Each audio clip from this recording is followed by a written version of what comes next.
Happy Friday, newsies. It is I, Becca Hector, here with your next installment of Neurodiversity Newsstand. Welcome back to the channel. Welcome back to Neurodiversity Newsstand. If you're new to the channel, this is where I do on Fridays kind of a summary of the news that's been going on in neurodiversity and all things autism, neurodiversity, that type stuff, inclusion, etc., etc. In any case, here I am. It's Friday. I'm a little bit tired because I've had kind of a crazy week. I think we all have. I'm going to talk more about the disease. I'm going to talk more about it at the end of the news because I do want to talk about our news too because that's going on. But how this whole disease situation has affected kind of everybody's life. Certainly, I think almost all of the autism conferences coming up for April, which is really impacting April, which I know for many is a big fundraising month. For those of us on the spectrum, it's a month we're very much trying to take back for ourselves so that it's not all about fundraising. But yeah, so things are being canceled, right? So some people have managed to reorganize themselves and are doing some conferences and stuff online, which is something that as autistics we usually prefer. So that's kind of working in our favor. And then, but like for those of us who, advocate actively and that sort of the public speaking situation is part of our income, it's been a little rough to get all those cancellations. It's definitely going to impact me financially on a personal level, forget on a bigger level how it's going to affect kind of everybody financially. So I'm sure we'll be seeing the impact of that for quite some time. So it's been kind of a week of rescheduling my life and reorganizing kind of my expenses even in anticipation of all of this kind of stuff going on. So it's been kind of a crazy off week for me in that. And then on top of it, randomly on a Friday, which I would almost never do, Antonio and I went to the grocery store this morning because of the TP panic, right? And so not really for us for TP because we're very organized and I keep a very good list. And so often, I'm prepared ahead of time anyway, regardless of situations. That's just how I function. But we wanted to kind of go before the weekend in case while everybody was off from work or whatever, that all of a sudden it just became so busy there that we couldn't handle it. And we sort of looked at the fridge and assessed, and we knew that it would be inevitable for us to have to go shortly. And so we just said, you know what, let's suck it up. Let's go. It's still Friday. It's not the weekend yet. Let's go this morning and kind of get what we need. So it was even crazy up here in the mountains where we very rarely panic about much. And, there aren't that many of us and everything. And so, crowd wise, it's less concerning up here, but everyone is just as freaked out. It's just I don't know, everyone's just freaked out by it. And I want to talk about it, but I don't want to start talking about it now too much because I know I will talk about it again later. So we'll come back to it. But yeah, so it's been sort of an off week for me. So I feel like my energy's a little off. So if you're feeling like I'm a little off, I apologize. But I think we're all feeling this. We're all kind of feeling this energy shift that's happening. And it is, one of my friends online described it as sort of the calm before the storm, it feels like, right? Like it's the silence before all the repercussions of what's going on kind of hit us. So we're going to talk about some of that parts too later on. But before I can do any of those things, we must talk about our news, because when it comes down to it, the news goes on, the world turns, all of this stuff, and we don't want to find ourselves behind or ignoring the things and our passions that we care about. So we did have some news this week, not a lot. In general, news was covering and talking about the disease all over the place. It was all over. But in our group, we still managed to share some news, so there was some space away from that. We really didn't post about that in the Neurodiversity Newsstand groups because we tried to keep ourselves on topic, which was great. So there were some things that came out this week that are worth mentioning, and I'm going to get right to them so that we can come back and talk about the disease. So here we go. This week's interesting articles were few, but I feel like they're important reads. They managed to make themselves seen and heard in a time when it was really hard to be heard, right, over what's being talked about all over the place. So I think it's important important that we acknowledge that and take a look at what they are. Out in Forbes this week was a really interesting article, and I was really glad to see it, actually. It was, for me, this was the article that made the week for me. That's when I was like, oh, I hope people are talking about this one. We talked about it some, not as much as I would have liked to see talk about it. So if you didn't get a chance to read it this week because you were otherwise occupied this week, then please take a look at this article in Forbes. I will be sharing it in the description as I share all of the articles that I talk about here, or anything that I talk about, in fact, will be shared in the description. So this one was called, Is Hiring Autistic Male Coders Neurodiversity Inclusion or Exploitation? And I think that's really interesting, right? It wasn't until sort of society figured out that there was a way that we could be useful to them in terms of capitalism, in terms of money making, that autistics started really being considered for jobs. And the first place that we really saw that happen was in tech, and particularly in software management and stuff like that, people looking for bugs and those kind of things. And so there's a question there, right? Is it just that we're hiring autistics not because we think they're excellent workers, not because we think that they deserve an equal chance, not because of all of these things, but because we know that they have this particular skill set and it could make us money? So the question that Nancy Doyle posed here in Forbes was a really interesting one to me. It was kind of a philosophical one. So I thought interesting, and I think you guys should take a look at it if you didn't have a chance to read it. Next up, New Scientist. In the New Scientist this week, discussion was autism. Is it a defect? Autism isn't a defect, rather. I am just struggling with the words. Right along with you guys, I am having my own issues with this stuff. And definitely with my change in routine. Okay, New Scientist. Yes, autism isn't a defect. Here's why we should embrace neurodiversity. And this was a really good one. It was actually an interview with Siena Castlellon. I always say her name wrong because I want to call her Castleton because I want to switch the words, but that's not it. It's Castlellon. So anyway, Siena was out there doing an interview talking about neurodiversity and the importance of neurodiversity and the pieces of neurodiversity. And she was also talking about her book, which is out now, called The Spectrum Girl Survival Guide. So I wanted everyone to kind of take a chance to look at that because I thought it was a great interview, and I think whenever our advocates are highlighted somewhere, especially when it's outside of kind of the autism norm, it's important to give them a shout out. So shout out to you, Siena. I thought this was really good. I'm seeing your book all over the place. I've talked about it before on here. So guys, if you're interested in it, please go take a look for it. I think it will be a very good book. I have not yet had a chance to read it myself.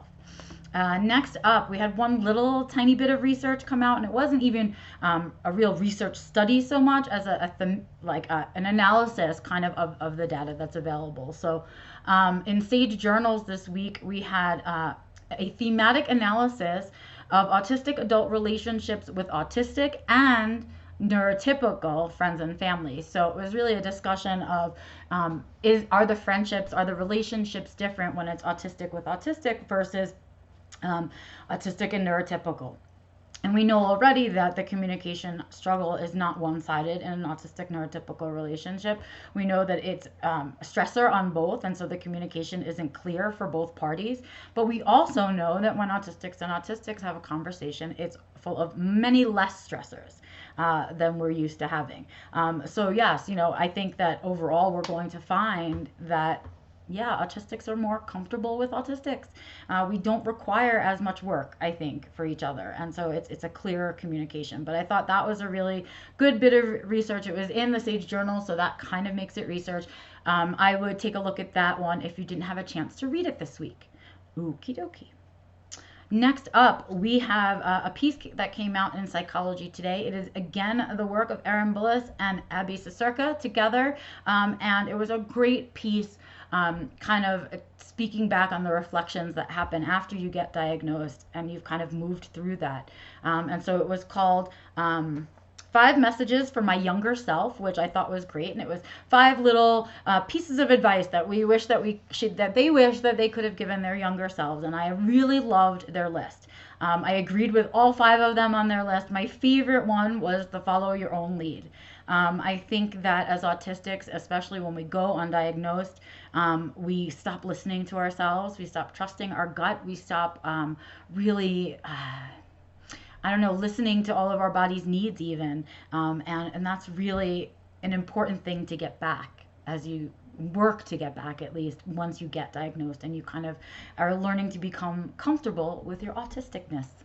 I don't even know if that's a word, autisticness, but I said it.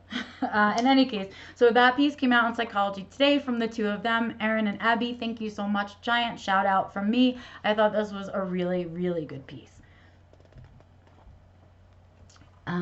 Next up, I want to share a blog with you that came out this week. We didn't have too many come out this week that kind of grabbed everyone's attention. But Yenn Purkis gave us a really good one talking about medication or no medication, right? And what it means to be talking about medication in a time when we have anti-vaxxers, and how to make the decision, I guess, about medication. So take a look at that one from Yenn Purkis. I will make sure to link it with all of the other articles that I'm talking about. And I guess really that's just about it. Just a few little announcement type dealies in terms of kind of available things to you. So webinar coming up about a month from now, April 18th.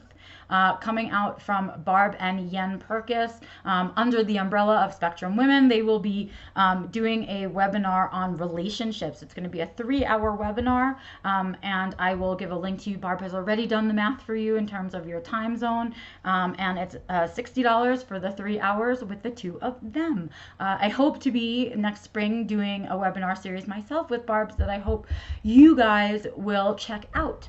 When we get there, I'll of course be announcing it here. And next up from me this week, I did my next installment of Asking Spectrum Women. It's a monthly Q&A that I do. I take questions that are sent in to me, and I do my best to give my advice and answer them. So March's installment is out. I will give you a link to that, and you can check it out when you get a chance. Thank you for checking it out. And that's about really it in terms of neurodiversity news and autism news. And I am now going to like do special report, whatever. We're going to do a little special little report segment here. I want to talk about the disease, right? I want to address some of the concerns that I'm hearing from the people that follow me and some of just the general advice that I give. And so I gave I answered this question in particular for the Asking Spectrum Women segment. So I've really given it some thought already, but I wanted to share that advice with all of you because not all of you, of course, watch that. But let's talk about it, right? Let's talk a little bit about it. Let's name it. So here it is. It's COVID-19. And when you break that down, it sounds really scary when they call it that name, but that's just short for Coronavirus Disease 2019. And that's really, really what it's short for. So that takes the fear out of that a little bit for us. And then I just want to talk a little bit about what it is, right?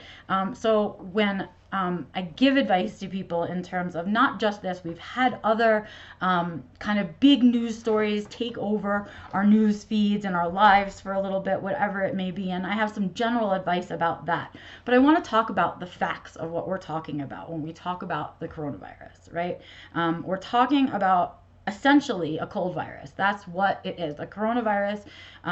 There are many of them. This is not the only coronavirus in existence. There are actually many strains of coronavirus. Some are strictly animals, some are strictly people, some do both, and there are many out there. But in essence, it is just a cold virus that we're talking about. And the reason that this particular cold virus is interesting and why it's causing such an upstir of everything is that it's a brand new strain that no one has ever seen. So what people are going through right now in terms of their illness and recovery is all stuff we don't have documented from this particular disease. So what we're doing is taking our best educated guesses on how to treat it based on the other coronaviruses that we do know, right? This particular strain has been clocked back to a live animal market. So it was originally an animal coronavirus, and much like some of the other virus strains we've seen that have kind of taken over our news, like MRSA, for example, it evolved from an animal virus to a people virus. So in order for it to survive, it needed to adapt and figure out how to get to as many hosts as possible. So it evolved and adapted in this marketplace and was able to use the human being as a host. And that's what we're talking about now. So because we don't have any kind of experience with it before. No one has been sick with it before, so nobody has the immunity to it in any way, shape, or form. And so we're talking about its easy transmission, right? You know how easy a cold pass is, right? All one time child has to have it in one kindergarten, and then the whole fucking neighborhood has. The whole neighborhood has it. And so that's what we're talking about. It transmits that way. We know that the longest period of time that coronaviruses that we know up to date can incubate for is about 14 days. And that's where they're getting in that 14-day quarantine period from. It's because we know that's about how long it is, and that we can guess that if you've been exposed that you would be incubating it for, and so that's where that quarantine is coming from. And then all the big concerns that we're talking about, when we're talking about all of the countries quarantining, and we're talking about all the social distancing, and that is because if you think about it really logically, we can't, our hospitals and our doctors and our healthcare systems cannot manage if every single person in the areas that they service get sick, right? So what we want is everybody to sort of keep from getting sick. So only the very sickest of us need to make use of our hospitals, our ambulances, our medications, our doctors, right? And that the rest of us can do our best to stay clean by washing our hands and not passing it along, staying quarantined if we think that we've been exposed or we're not feeling well and we think that we might have been exposed in some way, right? So all of those things we're doing to kind of reduce the stress on the system. We're trying to kind of reduce the burden that this kind of quick sickness can cause on a health system. The bigger picture problem with that, and the one that we should really be worrying ourselves with, is why do we have these medical systems that we think are so wonderful that in fact don't work for us in emergencies, right? They don't really work for us, period. And that's kind of what we're really concerning ourselves with in terms of the disease itself. So, if you can keep yourself from getting sick, that's the best that we can do, is to keep the stress off the system. There's some stuff about this all that I want to talk about, okay, in terms of advice for you guys and handling it. So I've just shared with you guys kind of the CDC basics. One of the other really important things that I didn't just share, one of the other important facts about this particular disease is that it doesn't travel well on surfaces. So it doesn't survive well if it's not on an organic host right now. So that's what we know about coronaviruses. And it's passing through respiratory fluid. So people cough, they cough onto their hands, you touch them, you grab that, you touch your face, boom, it's in your face, because it loves to go up your nose and in your mouth and in your ears and all that stuff, right? And so that's kind of how the spread happens. It doesn't happen from touching places other people have touched, because it doesn't survive long on a non-organic surface. Okay, I have now shared with you the facts available to us about the coronavirus. Okay, now I want to talk a little bit about what you can do for you surrounding the idea of the coronavirus. So when we have these kind of emergencies, there's something that happens to us, not just here in America, but all over the world. It becomes like all we can all talk about, right? It's the number one thing that everyone talks about. All other news gets ignored, right? Nobody's paying attention to that stuff, and we're all focusing on this thing. And so no matter where you look or where you go, there it is, right? So what you need to do is create your own escapes from it. It's all over your news feed right now. It's all over the TV. It's all anyone wants to talk about in the supermarket. It's everywhere, right? And so one of my first piece of advice is to control your input about this stuff. Understand that you don't have to stay looking at your Facebook page a million times a day, all day long, even if you used to. Right? Because right now the information that is out there, it's all the same thing repeated over and over and over again. And that can, especially for people who are prone to anxiety, that can really trigger your anxiety, and that can start to trigger some of your obsessions or compulsions or things that give you anxiety. And it can really trigger off some of your mental health issues. So what we want to do is control how much of that we let in, and we also want to think really carefully about the sources of that information that we are letting in. Where is it coming from? Is it real? Is it fake? I know there's already scams. I've already seen different posts of people warning about scams for cures of the coronavirus. Listen, you guys, it's a cold. There is no cure for the common cold. All you can do is treat the symptoms and take care of yourself. Don't dehydrate, right? And so we want to make sure we're aware of what's going on, and that people will be trying to take advantage of us, and not to kind of get sucked into the overwhelm that's happening, and learning to separate ourselves and kind of reground ourselves. So if you have any favorite grounding techniques that you do, maybe when you have dissociation or you're having some struggles with anxiety, just do them anyway, especially if you're starting to feel overwhelmed by the information as it's coming in, because it's coming in fast and it's coming in a lot, and it's a lot of flashy news stories, right? So take yourself out of it, and limit your intake, and make sure that the intake you are taking is coming from a trusted source, from a smart place, right? Okay, so that's my number one piece of advice. My number two piece of advice is to educate yourself. So now I've given you a little quickie tutorial, right, on the basics of it, the real facts of it. But stay where the true science is. Stay where the factual information is. Follow the CDC. They're giving out the science, right? Try not to take secondhand, third-hand, fourth-hand information as it's coming at you, right? You want to get it from a trusted source, and you want to stay on top of it, because that's the only way that you're going to be able to filter out the misinformation and filter out the things that you really don't need to have panic about. So make sure that you choose your sources wisely, and you're doing that for yourself, and you're staying up to date. Stay up to date with the information as it comes out, but make sure you're getting it from places that you know you can trust. And in this instance, I would say stick with the CDC.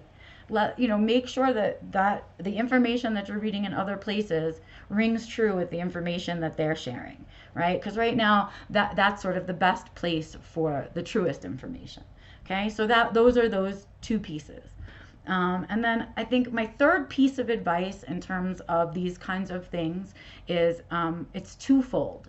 It has to do with not getting ungrounded and not kind of losing touch with your life and what's important in your life outside of whatever this fear and panic and new thing is right now, to not forget the basis of who you are and the basis for how you live your life, and to not let those things fall to the wayside as you get consumed with this one particular thing. That's a lot to clean up.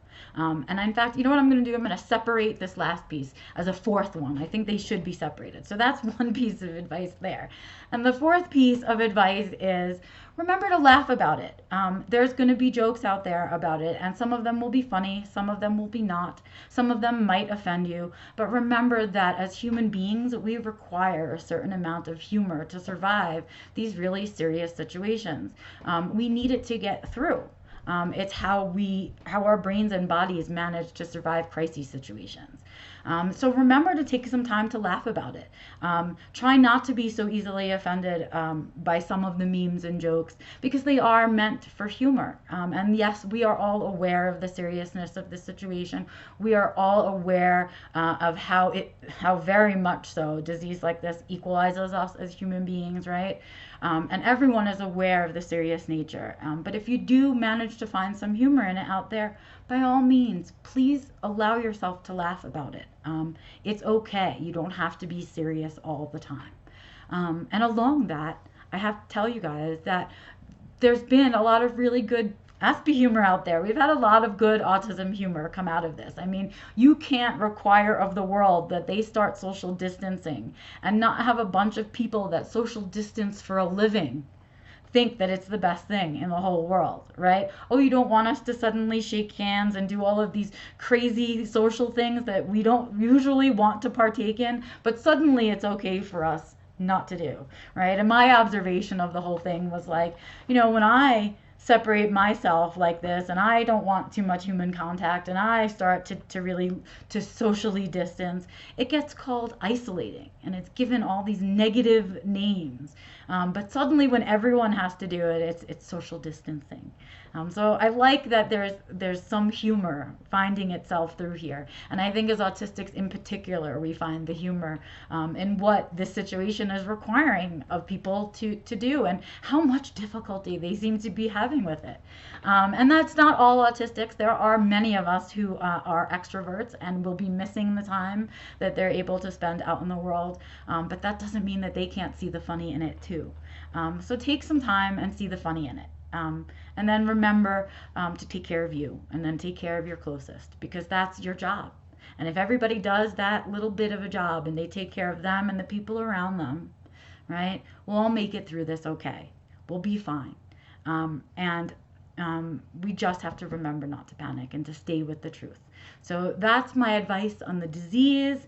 That is the little bit of news that we had kind of coming out for us in neurodiversity this week. If you like what you're seeing here, please let me know. Give me a thumbs up.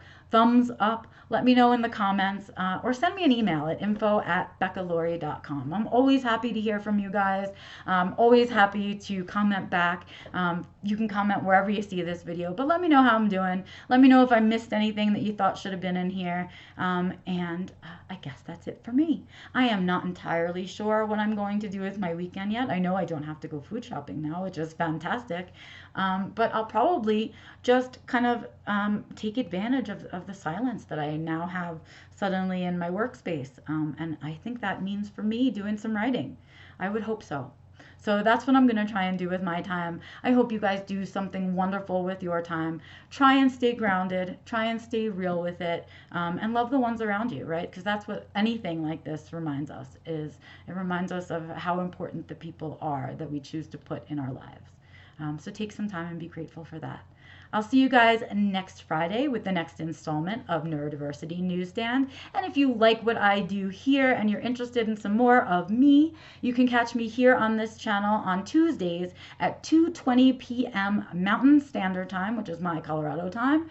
And I do a live stream right here on this channel, right from my backyard. It is called Becca's Backyard Live, and I would love to see some of you guys there. Till then, I am Becca Laurie Hector. Have an amazing weekend, you guys.